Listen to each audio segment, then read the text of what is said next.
राधे राधे। शिवपुराण अध्याय 8। श्री शिव महापुराण महात्म्य समाप्ति के बाद से विंध्येश्वर संहिता प्रथम अध्याय प्रयाग में सूत जी से मुनियों का तुरंत पाप नाश करने वाले साधन के विषय में जो प्रश्न, जो आदि और अंत में और मध्य में भी नित्य मंगलमय है, जिनकी समानता अथवा तुलना कहीं भी नहीं है, जो आत्मा के स्वरूप को प्रकाशित करने वाले देवता परमात्मा है, जिनके 5 मुख हैं और जो खेल ही खेल में अनायास जगत की रचना, पालन और संहार तथा अनुग्रह एवं तिरोभाव रूप 5 प्रबल कर्म करते रहते हैं, उन सर्वश्रेष्ठ अजर अमर ईश्वर अंबिकापति भगवान शंकर का मैं मन ही मन चिंतन करता हूँ।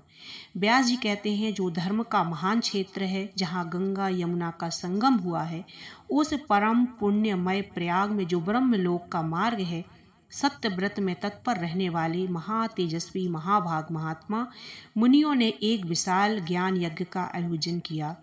उस ज्ञान यज्ञ का आयोजन समाचार सुनकर पौराणिक शिरोमणि व्यास शिष्य महामुनि सूत जी वहां मुनियों का दर्शन करने के लिए वहां आए। सूत जी को आते देखकर सब मुनि हर्ष से खिल उठे और अत्यंत प्रसन्न चित्त से उन्होंने उनका विधिवत स्वागत सत्कार किया।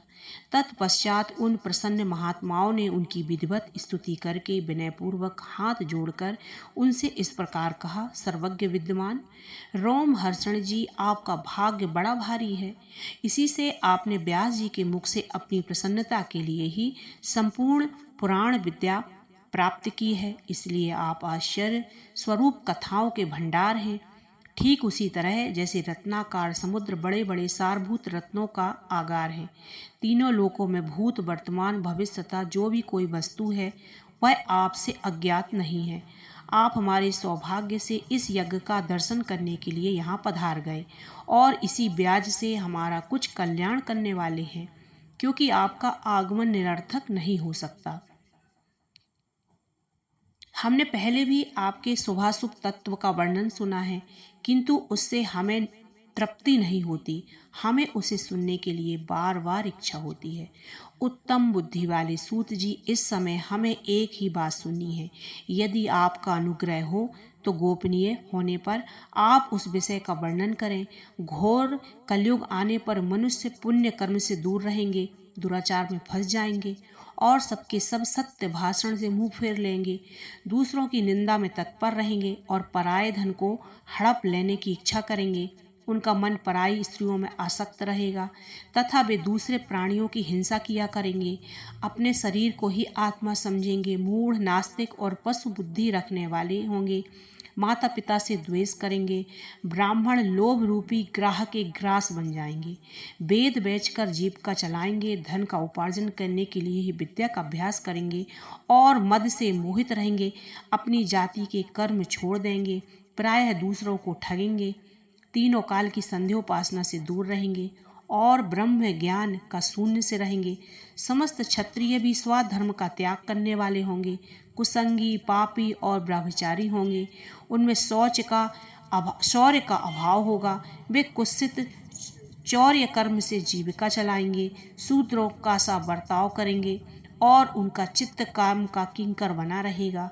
वैश्य संस्कार भ्रष्ट, स्वधर्म त्यागी, कुमार की धनोपार्जन परायण तथा नाप तौल अपनी कुत्सित विचारों का परिचय देने वाले होंगे। इसी तरह शूद्र ब्राह्मणों के आचार में तत्पर होंगे।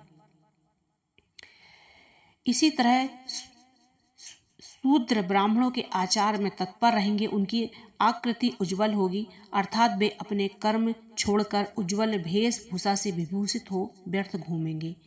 वे स्वभावतः ही अपने धर्म का त्याग करने वाले होंगे। उनके विचार धर्म के प्रतिकूल होंगे।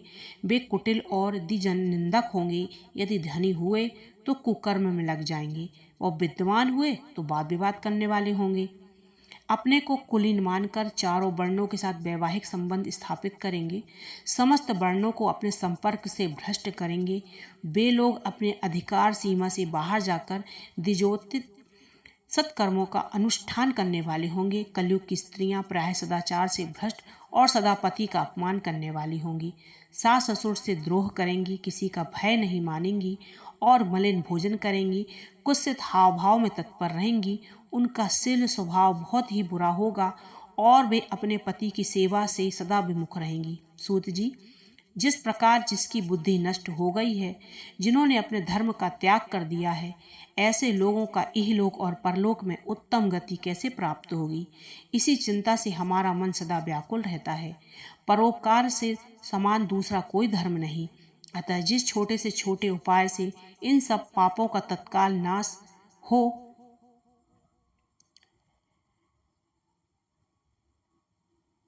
इस प्रकार क्रियापूर्वक बताइए, क्योंकि आप समस्त सिद्धांतों के ज्ञाता हैं।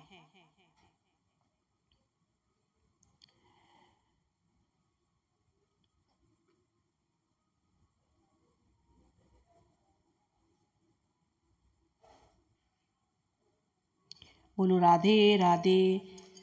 और ऐसे ही गोपाल विद भोला हेमलता चैनल में आप लोग शिव पुराण सुनते रहिए और ऐसे ही हमें प्रोत्साहित करते रहिए, जिससे हम अच्छे अच्छे वीडियो बनाकर आप लोगों का